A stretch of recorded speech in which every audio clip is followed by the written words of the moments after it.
Welcome back to Blacklit Memory. In today's episode, I'm sharing 3 unsettling stories from winter nights in Appalachia, places that look calm at first, but hide something colder than the snow around them. If you're new here, be sure to subscribe, like, and share. Thank you. Now then, let's begin. I need to get this off my chest. I know how it sounds. Ghost stories are easy to brush off when they happen to someone else. But when you're the one living it, when you're alone, cold, and something is knocking on your door in the middle of a blizzard, you start questioning what you thought you knew. My name's Grant Avery. I'm 26. I moved to Western North Carolina a year ago after a series of bad jobs and worse relationships.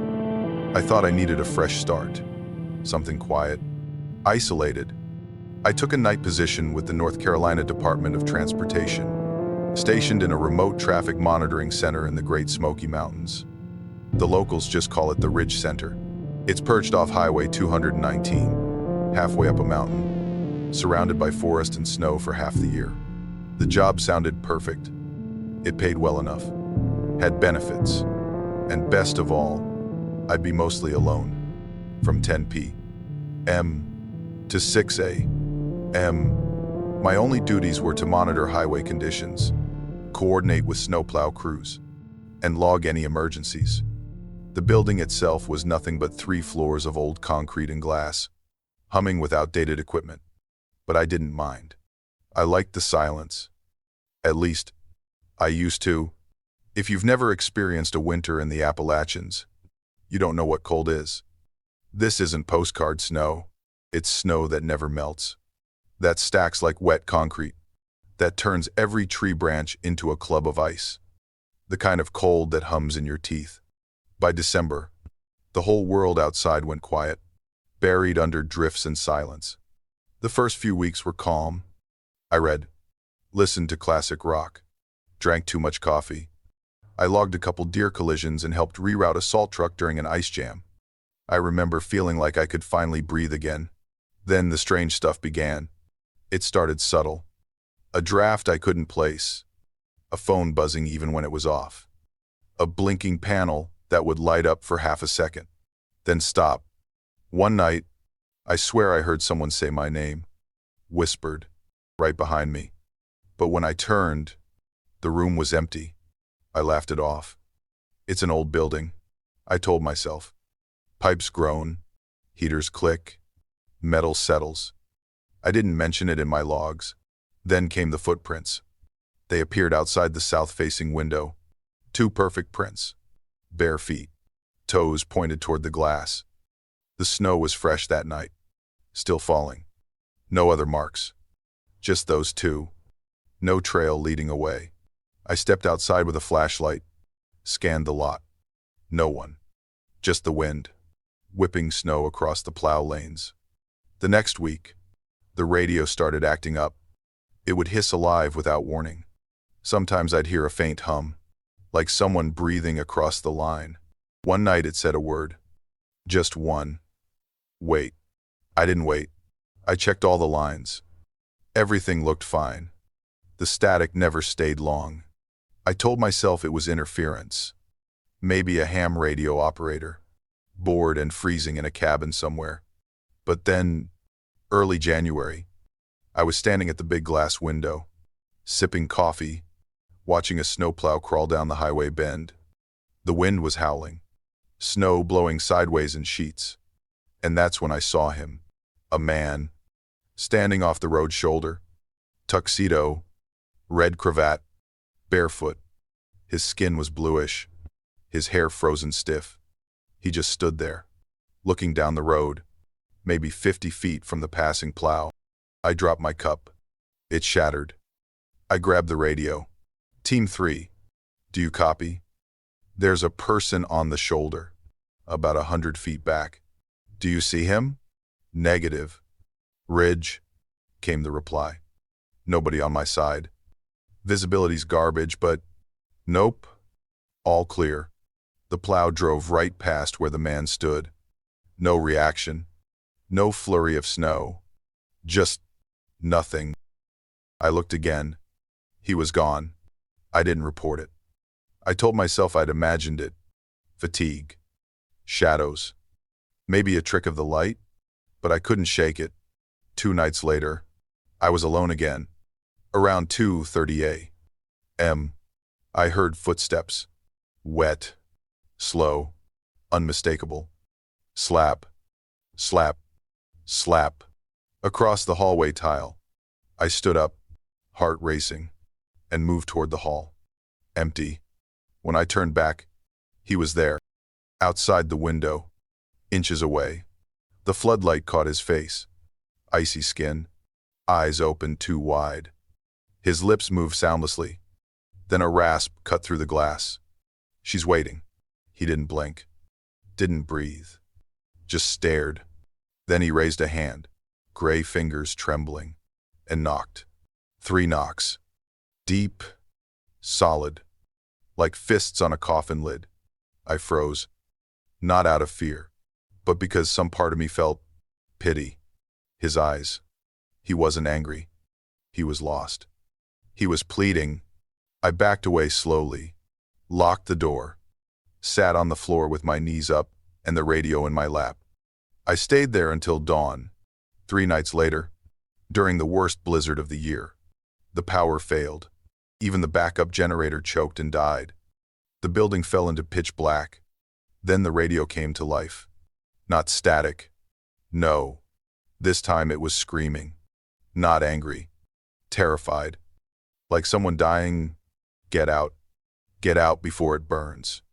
I leapt up. The temperature dropped instantly. Frost curled on the walls. My breath fogged thick.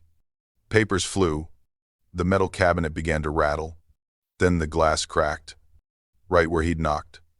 A jagged fracture spiraled across the window. And then I saw them. Footprints. Bare. Wet. Stepping slowly across the tile toward me. No body. Just prints. I ran. Out the hall. Through the stairwell. Out into the blizzard. I drove until I hit Asheville city limits. I quit the next day. Never looked back. 3 months later, when the thaw came, highway crews discovered a body at the base of the ridge, half buried in a snowdrift near the curve in the road. It was a man in a tuxedo. The coroner's report said he'd been in a car accident. The vehicle was found wrapped around a tree a mile up. Bride and driver died on impact. Groom survived. Got out. Tried to find help. He almost made it. They say he walked barefoot through the snow. Right to the ridge center. Right to our door.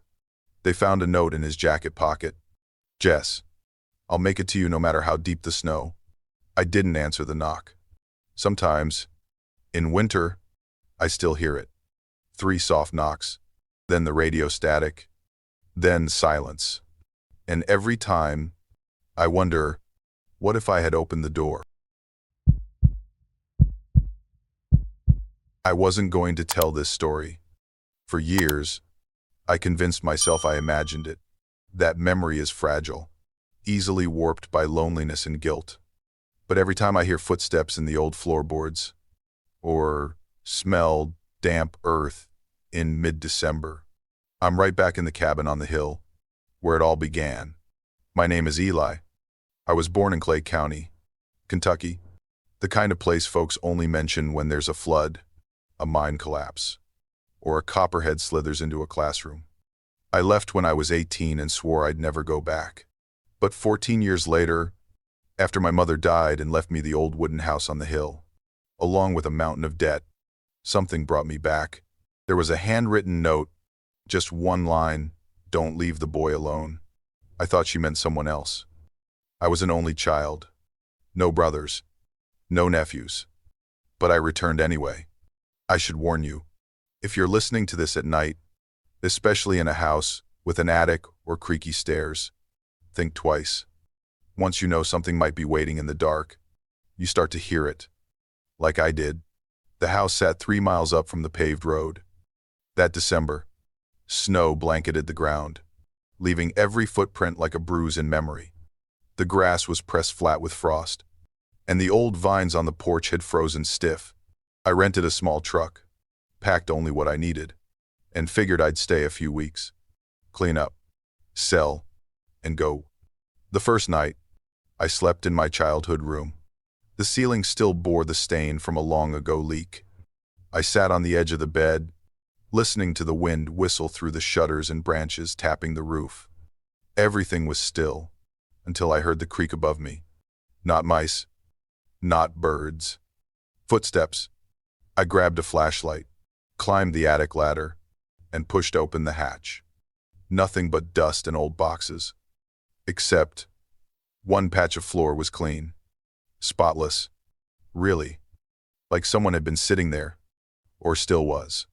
Just minutes ago. I told myself it was fatigue, but the next night, the footsteps returned. This time directly above my bed. I moved to the couch. The next morning, I noticed a small footprint in the dust by the window. Tiny. Child-sized.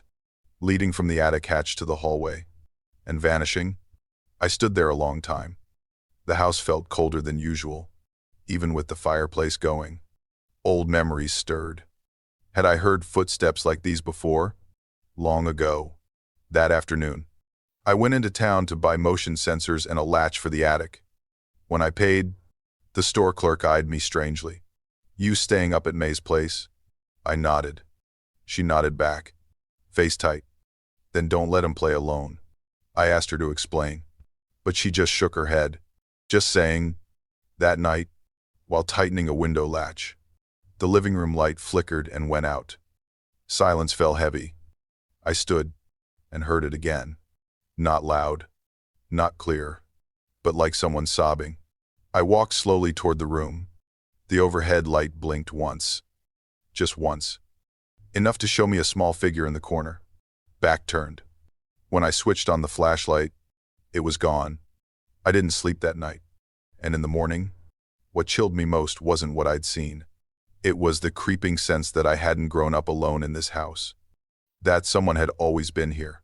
And now, after 14 years, I'd left it alone too long. I tried to leave the next morning.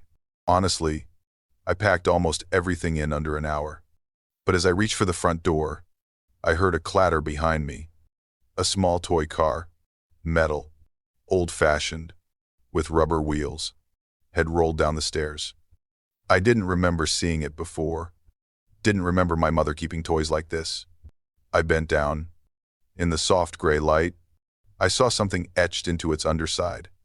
4 letters, carved with a nail or knife. E-L-I. I froze. Not because it was my name, but because of how it was cut. Crooked, clumsy. Like a child's hand, I set the car down, turned, and stared at the ceiling. The attic was silent. I didn't leave that day. 3 days later, I started hearing laughter. Faint, breathy, coming from my old bedroom every time I passed. Some nights the door would be open, even though I locked it. Once, I smelled burnt cornbread, my mother's winter staple, but the oven was cold. The stove untouched. One night, as heavy snow blanketed the porch, I stepped outside for a cigarette. When I returned, there were footprints in the living room, tiny ones circling the couch. No prints leading in or out, just loops, like someone playing tag with themselves. I didn't sleep. I just sat, blanket over my shoulders, flashlight in hand. Then, one night, I heard a voice. From the attic. Eli. A boy's voice. Small, raspy, like he had a fever. "Don't leave me alone." I stood up. My feet were ice. My hands shook. Not from fear, but from recognition. I had heard that voice before. Not from my mother. Not the clerk. But from the long, hazy years of childhood. I once had an imaginary friend. A boy I made up to keep me company. I called him Eli Jr. He wasn't my brother. Not my nephew. Just something I created to keep from being lonely. Or so I thought. I climbed into the attic. The room was dead quiet. But in that clean patch of floor, there was now an old blanket, folded neatly. And on it, a pillow I could have sworn I'd thrown out. I stopped sleeping in my old room, moved to the couch. Then, a few days later, into the basement, cleared a corner, laid out a mattress, dragged down a space heater. I didn't want to leave. Truthfully, I couldn't. Not from fear, but because I started hearing the footsteps every night, not wandering, but running, light, skittering, like a child's. And one night, half asleep, I felt something climb onto the bed, light as a cat, cold as snow. It didn't press down, didn't weigh heavy. It just rested its head on my chest. "I'm here now," the voice whispered. "I'm not alone anymore." I didn't open my eyes. I didn't move. I just pulled the blanket higher and waited for dawn. It's been over a month. I still live in the cabin on the snowy hill. No one's come looking. I haven't called anyone. Every night, I hear tiny feet scamper overhead. Every morning, toys are lined up neatly on the floor. Cookie crumbs on the table. Crayon drawings on the wall. I thought I grew up alone, but I was wrong. I don't know what lives with me now. Ghost, echo, or some fragment of childhood that clung to the bones of this place. But I do know this: if I leave again, I'll be abandoning it all over. And I don't think it can take that again. I don't often share this story, but cold does something strange to the human mind. If you've never lived through a mountain winter, you probably won't understand. Snow falls like a curtain, wind howls like claws on the door, and the nights get so quiet you can hear your own breath echoing off the wood. I'm Lena, 34. I grew up in Clay County, West Virginia, and left as soon as I graduated high school. I swore I'd never come back. But then my mother started getting confused, leaving pots burning, forgetting names, thinking it was 1997 again. So last winter, right after Christmas, I took a leave from work to care for her through the coldest months. The house is deep in the woods, far off the main road. One of those old Appalachian cabins with slanted tin roofs, drafty windows, and a wood stove as the only heat. The well still freezes if you don't leave the tap dripping. No internet. Nearest neighbor's a mile away. The first night back, I knew something felt off. Not quite fear, just the sense of stepping into a place where time had stopped. Dust-covered photos I remembered perfectly. My childhood crayon drawings still taped behind the kitchen door. Mom was glad to see me, most of the time, but she kept calling me Ellie. "You look just like your daddy, Ellie," she said, as I stoked the fire. I didn't correct her. I'd read that sometimes it's best to just go along with what they believe. A few days in, she started acting stranger. Every morning, around 3 a.m., I'd hear footsteps in the kitchen. At first, I thought she was just getting a snack, but when I quietly went to check, she'd be standing at the back door. Just standing, staring out at the snow. "Mom," I whispered, "are you all right?" She didn't turn, just pressed her hand against the cold glass and whispered, "You again. What do you want this time?" That's when I noticed her breath was fogging the glass, meaning she'd been standing there a long while. I led her back to bed. She didn't remember it the next morning. The next time, I didn't say anything. I watched from the doorway. She wasn't talking to me. She was talking to someone outside, or maybe to the dark itself. There were no footprints, just wind, snow, and trees. A week later, I found something odd behind the woodpile. A children's flashcard, the kind with big letters and cartoon pictures. Warped from the snow, but still legible. Scrawled in faded marker, "Daddy will come for you soon." We never had cards like that growing up. I showed it to Mom. She froze, her face going pale. Then she shook her head violently, like shaking off a dream. I told him to stop leaving those. She muttered, "It only wakes him up." "Who?" I asked. "Mom, who are you talking about?" She didn't answer. That night I couldn't sleep. I did a walkthrough of the house, checking windows. I stopped at the basement door, still shut, like always.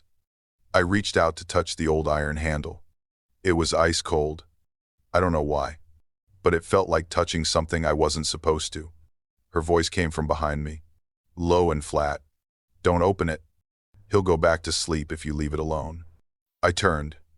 She was right there, eyes locked on the basement door. She never said who he was. 2 days later, during a snowstorm, the power flickered. I was stoking the fire when I noticed the floorboards were warm. Too warm. Not from the stove. From below. I pulled the rug back. Just wood. No vents. But when I pressed my ear down, I heard it. Thump. Thump. The sound came from beneath the floor. I held my breath. Listened again. Then, "Mama." The voice was soft as wind, like it came from a dream. But Mom was out on the porch, smoking. It couldn't be her. I lifted the rug again. Nothing. But when I leaned down, I heard it clearly. So cold. I'm so cold. That night I didn't open the basement, and I didn't sleep. 2 days later, I found a drawing behind the kitchen door. I'd never seen it before. Stick figures. 3 people, a mother, a blonde girl, and a smaller figure in black marker, with 2 X's for eyes, drawn inside a rectangle. With a little lock. Mom had never mentioned a son. I didn't remember having a brother. Or maybe I just didn't remember. I watched her more closely after that. She brought down a small plate of food every morning. When I asked, she said it was for him. You know, he still doesn't like eating late. I started following her. One afternoon, I confronted her in the kitchen. "Mom," I said, "I heard it. That night, both your voice and a child's." She looked at me a long time, her face blank. Then she slowly shook her head, eyes confused. "What are you talking about? I don't remember any of that. Ellie, the basement, the voices, the child. I don't know what you mean." That night, I couldn't stay still. Around 2 a.m., I heard toys clatter on the floor. Then giggling, clear, childlike, coming from the basement. I grabbed my flashlight and opened the door. The air was freezing. The smell of mold and old fabric hit me. In the dim beam of light, I saw one corner of the basement set up like a child's room. A blanket nest. Toys lined up. A book left open. A small gray sweater on a chair. On the pillow lay a stuffed bear. The one I swore I threw out when I was 10. But here it was. Clean, patched, resting like it belonged. I turned slowly and saw it, a small shape, squatting in the corner, still, its face turned to the wall. Black hair tangled, gray sweater. My heart pounded. My breath came shallow. My flashlight shook in my hand. I took a step forward, and a hand, ice cold, landed on my shoulder. I spun around, screaming. It was Mom. "You saw him, didn't you?" she said gently. "He just wanted to see his sister. You were gone so long." I turned back to the corner, empty. Just the bear now. Its button eyes stared up at me. On my coat's shoulder was a dusty handprint, much smaller than an adult's. The next morning, Mom remembered nothing. She asked why I looked so pale. On my last week there, I went to town for medicine. An old neighbor spotted me.